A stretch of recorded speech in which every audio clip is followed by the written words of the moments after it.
China's economic development is in focus at this year's two sessions.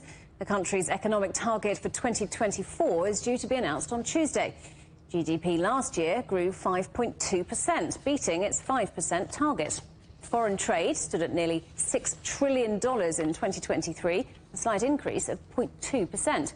Within that, though, there was a huge 30% surge in exports of green tech, solar panels, lithium batteries and EVs. And the International Monetary Fund has said that China is on course to be the top contributor to global growth within the next 5 years. Andrew Wilson has been speaking to Stephen Barnett from the International Monetary Fund in China. Look at the IMF's global growth forecast. We've kind of characterized global growth as resilient but slow. Now, what do we mean by slow? We forecast global growth to be 3.1% this year, actually the same as last year. Now, if we compare that to the 2 decades before the pandemic, global growth averaged 3.8%. So we see global growth is slowing from 3.8 to 3.1%. So China this year, growing at 4.6% as we forecast, would actually account for more than 1/4 of global growth. So that's kind of the global context. Okay, let's take a look at some of the details then. What about the property market, which has been getting so much coverage in the last few years within China? Are you seeing some signs of adjustment or that being handled? We're definitely seeing signs of adjustment. And on property, I think it's really important to take a step back and realize that what we're seeing is a very large and necessary adjustment in the real estate sector to a more sustainable size.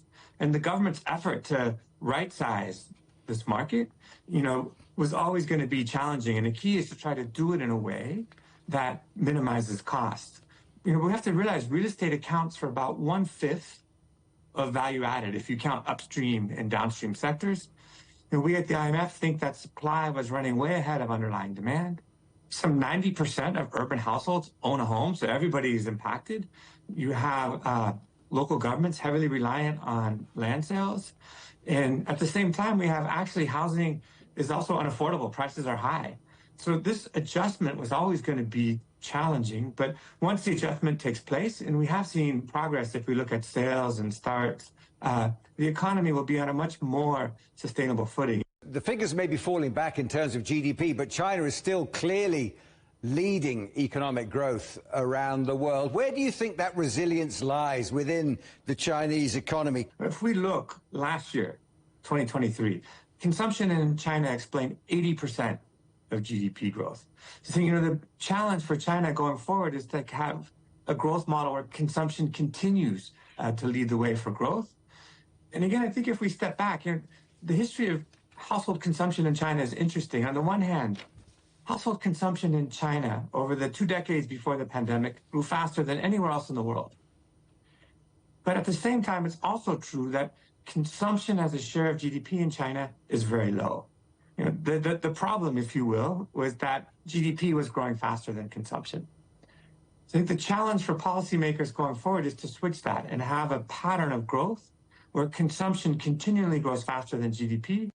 Final thought then, Stephen. International cooperation is so crucial to a functioning world economy, and that is fraying at the edges in some areas. Where do you see China standing on international cooperation going forward? We working for international or a multilateral institution, of course, we see international cooperation, as critical for addressing some of the key challenges the world faces. I would really highlight 2. One is trade. Trade had been such an important engine of growth for many decades, helped lift, billions of people out of poverty, improve living standards. We need to get back to a world where trade is an engine of growth instead of a world where we're talking about fragmentation.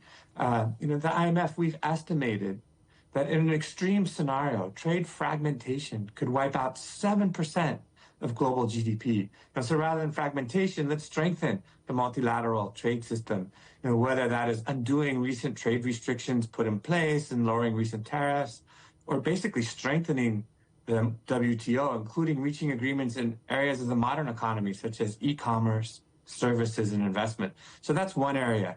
But the second area is climate change. Climate change poses an existential threat. And there's no way to address climate change any one country by themselves. It's a great example where really the world has to work together